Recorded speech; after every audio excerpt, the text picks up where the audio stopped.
will be summoned to Buckingham Palace to kiss hands with the Queen and become Prime Minister. I try to take an interest in the contest. Liz and Rishi are on the hustings all over the map from Birmingham to Belfast, and every so often I look in on the competition to see if there's a soundbite we might be able to use, and strangely enough there usually isn't, because very little of what's said seems to quite get the urgency of the situation. I'm not being especially partisan about this.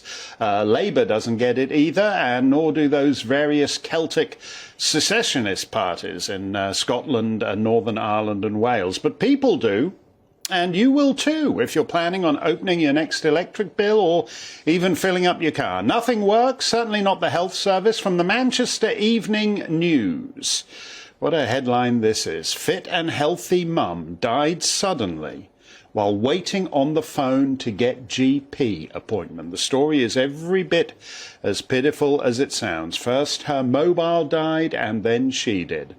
In a land where nothing from the health service to the police to the national borders functions anymore, the social fabric frays rapidly. Welcome to broken Britain, where violence against the person has tripled in the last decade.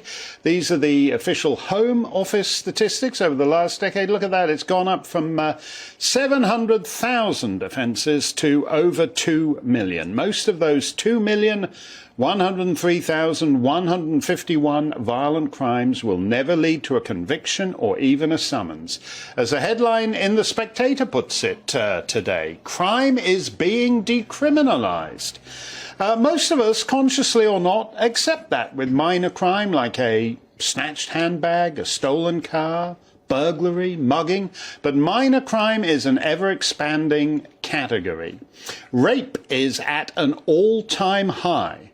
But statistically speaking, you would have to be raped by 77 guys to see just one of them convicted.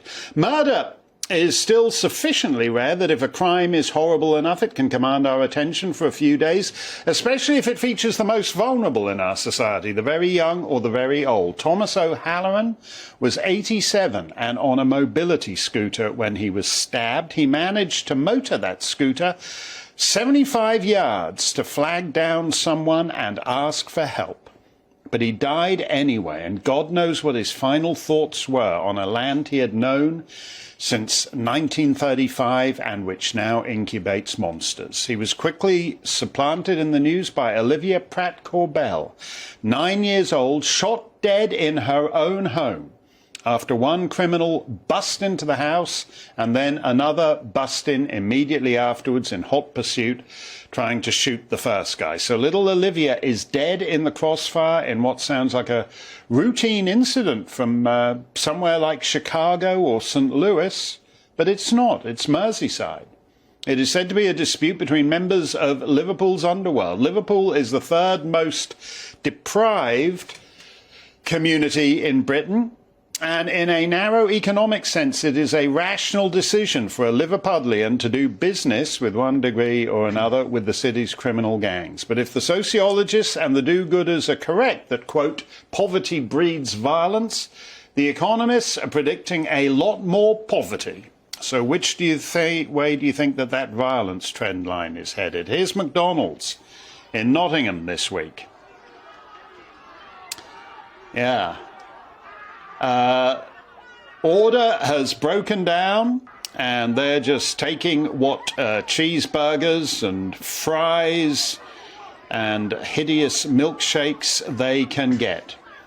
Most of us are cynical and a little heartless about such things. We accept that there are dark, feral corners of the realm where the Queen's peace is no longer operative. But one of the measures of a livable society is how easily you can insulate yourself from its ugliest pathologies. So yes, you have to be a little more cautious now if you find yourself in a poverty-stricken inner city such as Liverpool or Nottingham or Chelsea or Mayfair. This is two motorcyclists taking a hammer to a Bugatti on what looks like they're just off Park Lane in broad daylight. They were trying to smash the window and steal the Bugatti driver's watch. This is Chelsea, London Southwest 3, delightful neighbourhood, quiet residential street.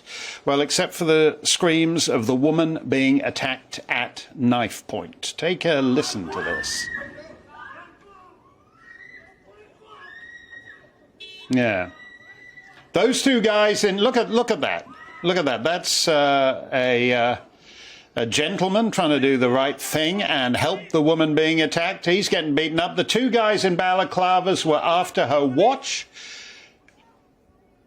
They got it and they drove off, and that bloke yelling is crowing that he'd got their number plate. So evidently he lives in a fantasy world where it's still 1958 and Scotland Yard still investigate crime. Not now. One more, a couple of blokes going for a catalytic converter.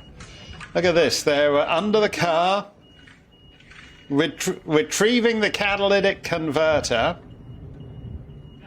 And then, look, they've got the catalytic converter and they're calmly driving away with it. Not a big deal, is it?